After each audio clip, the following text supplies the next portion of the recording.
So there's a lot of things going on with security and in the news and everything. So I guess I'm curious what your thoughts are on why people care, one, I guess, about security and how, if all these organizations are going to be security conscious, why would they even consider moving to the cloud?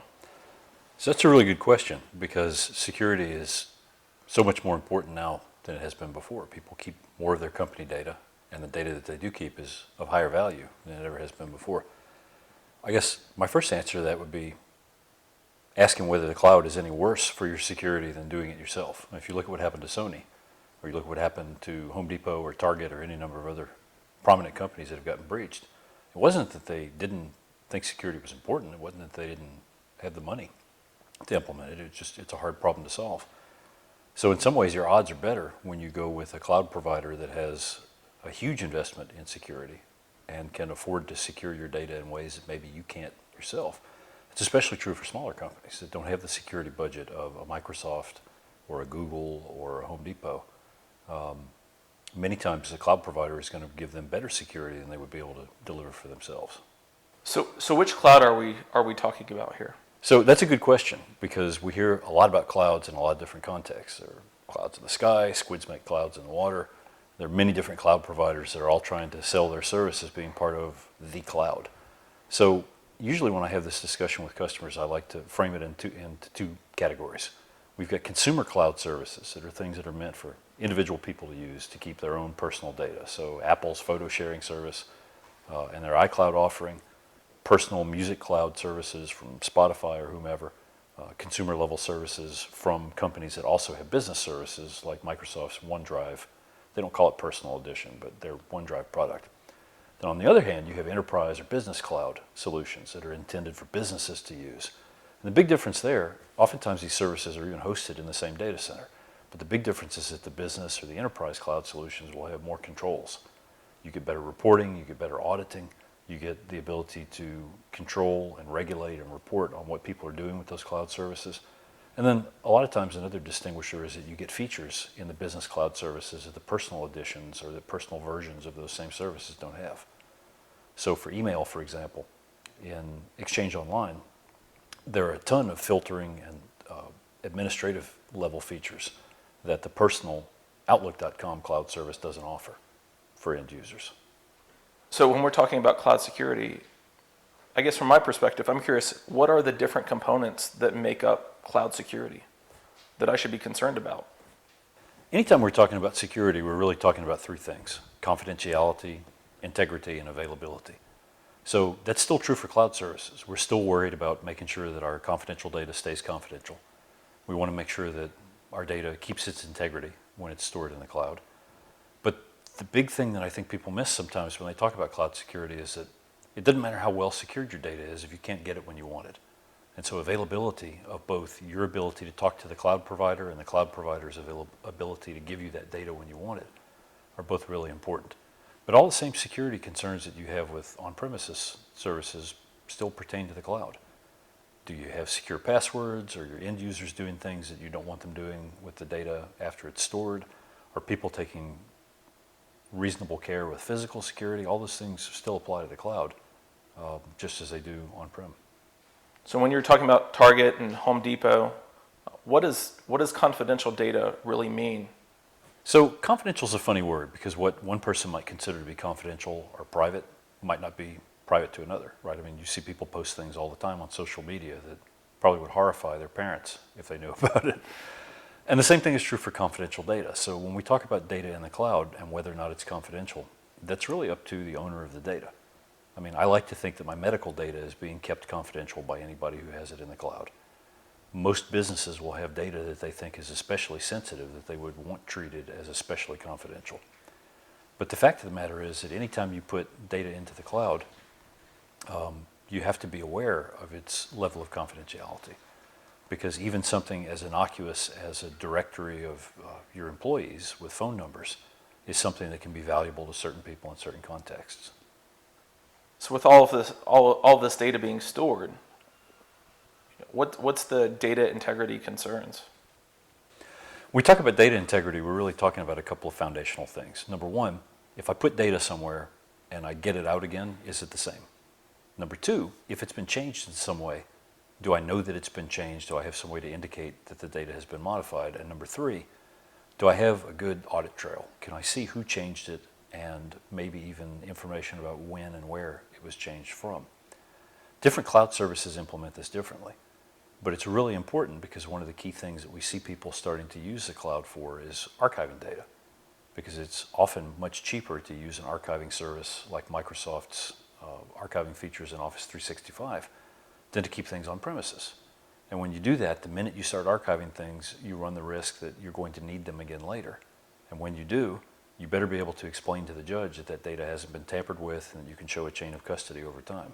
So integrity in the cloud is just as important, if not more so, than it is for on-prem data. So what's the difference between cloud security and regular security?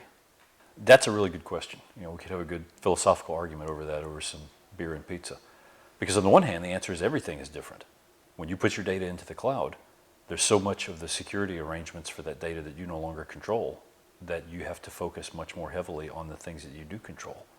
On the other hand, there's nothing that's different. You still have data that's confidential and needs to be protected. You still need to maintain integrity of that data. You still need to make sure that it's available. You still need some way to know when people are trying to access things they shouldn't. You need some way to audit people's access to data to make sure that you know who has access to what. So I guess my final answer for that would be that putting data in the cloud doesn't eliminate any of the on-premises security things that you need to be doing. Not for physical security, not for endpoint security. Those things are just as important.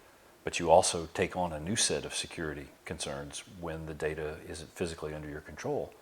Because now you have to worry about how the data gets from you to the cloud provider, and you have to worry about what the cloud provider is going to do or allow to be done with it once they have it. So let's go back to that security topic earlier when we were talking about like the differences between on-premises or regular security and cloud security. Are there things that, I guess in your opinion, you would say the cloud security is better at? That's a really good question too, because the answer is it depends. It's like asking how long is a piece of string. Part of that answer revolves around how well you can talk to the data centers where your cloud data is stored. So if you have a reliable, high bandwidth, redundant internet connection, the answer there will be pretty good. On the other hand, I know we have customers where they have remote locations that have poor connectivity or expensive connectivity, and that's a problem for them when they're trying to get data to and from the cloud because they don't necessarily have good availability because the underlying pipe is not reliable. The other part of that is assuming that your connection is really good, is the data available from the provider when you want it. That's part of the reason why Microsoft, Google, all the major business service providers all publish information about their uptime quarter by quarter. So that when you're looking at services, you can say, well, let's see, these guys claim that they have 4 nines of uptime. And what they actually had was 99.989, which is pretty close. On the other hand, these other guys claimed this and they achieved that. So going on the assumption that everybody's got reliable connectivity or can get it, the question then becomes, is the data being made available by the cloud provider when and where you want it? And that's a whole different set of questions. So it seems like that there's a lot of cloud providers that are out there. They all seem to offer different things and different feature sets. So are there specific expectations that we should all have? Sort of like when we move into a new area and we're looking for utilities or those kinds of things, we all have a certain level of expectations or service. Are there things that we should be expecting from all these cloud providers? When you're looking at cloud providers and you're trying to choose which one is right for you, the sort of old school way to do it is, does the service do what I want? Does it have all the buttons? Does it have all the features? I think there you can make a pretty good case that Microsoft doesn't have any effective competition in the business cloud provider suite because they have such a breadth of services. If you want to host your own workloads, they have all the Azure platform. If you want business productivity, Office 365 does a ton of stuff that no other cloud provider does. And Microsoft has, they've really extended what they've done on premises with Exchange, Link, and SharePoint into the cloud and then added a bunch of Office 365 specific stuff on top of it. More broadly than just, does the service do what I want? as you said, when you said relationships, that's a really good way to think of it, because there are all these non-feature related things that you have to think about too. Does the company tell me when they're getting ready to deliver a feature, or do they just throw it out in front of the users and say, oh, it's a beta? Is there a public roadmap that you can look at to see when features are coming and what they're going to look like? Is a company open about what their security accreditations are? Are they open about their uptime? When they have an outage, this is one thing Microsoft has started doing that I really like and I wish more cloud services would do. When they have an outage, they write a blog article and they explain, this is what happened, this is why the failure occurred, this is what we did well in handling it, this is what we can improve on for next time. Super valuable, because now when I entrust my data to Microsoft, I feel like, okay, if there is a problem at some point, I'm going to find out what that problem was, and I'm going to have visibility into it just like I would if I had a problem in my internal data center. That gives me a great deal more confidence about the way that they run their operations, as opposed to, we had an outage and now we fixed it, have a nice day. Some of the other providers in that space default to.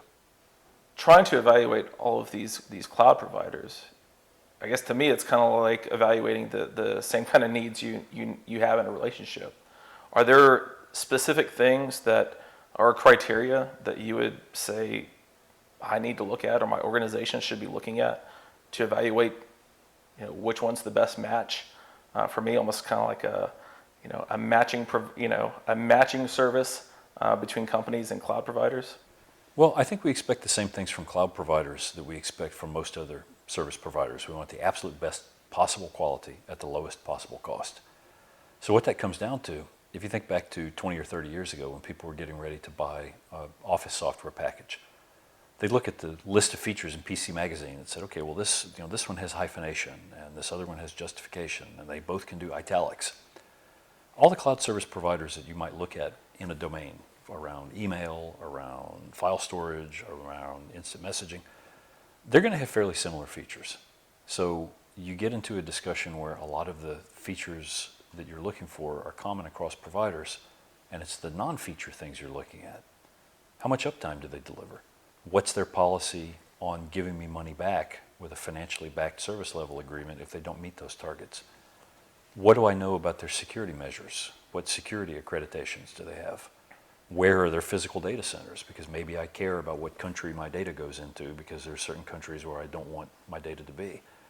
All of those things they're not technical.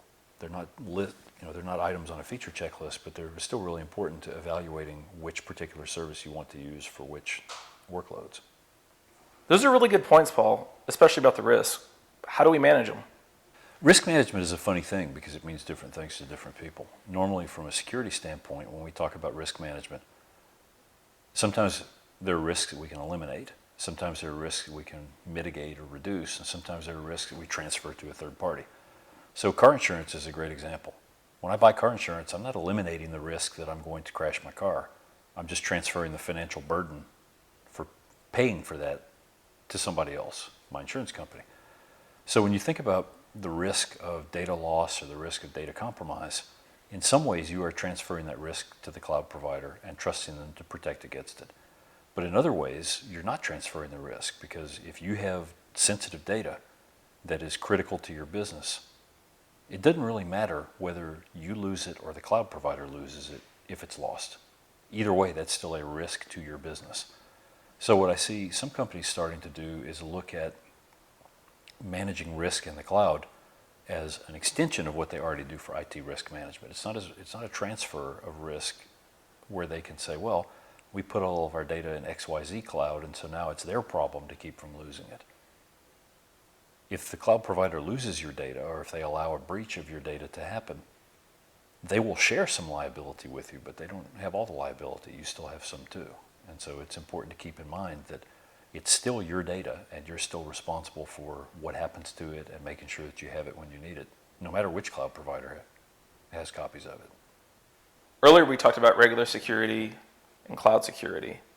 Are there things that will make security better by using a hybrid environment? Sure, because one of the key things about having a hybrid environment is you get to decide where your data goes. If there's sensitive data or data that you're worried about for some reason, you keep it on premises. Now, that's a good news, bad news kind of situation, because when you keep it on premises, you don't get the resources of your cloud provider providing intrusion detection or physical security, some of the things that they're really good at because they can afford to do it on a very large scale. But you do have more flexibility in deciding where your data goes and where it's physically stored. And for some companies, that's really important.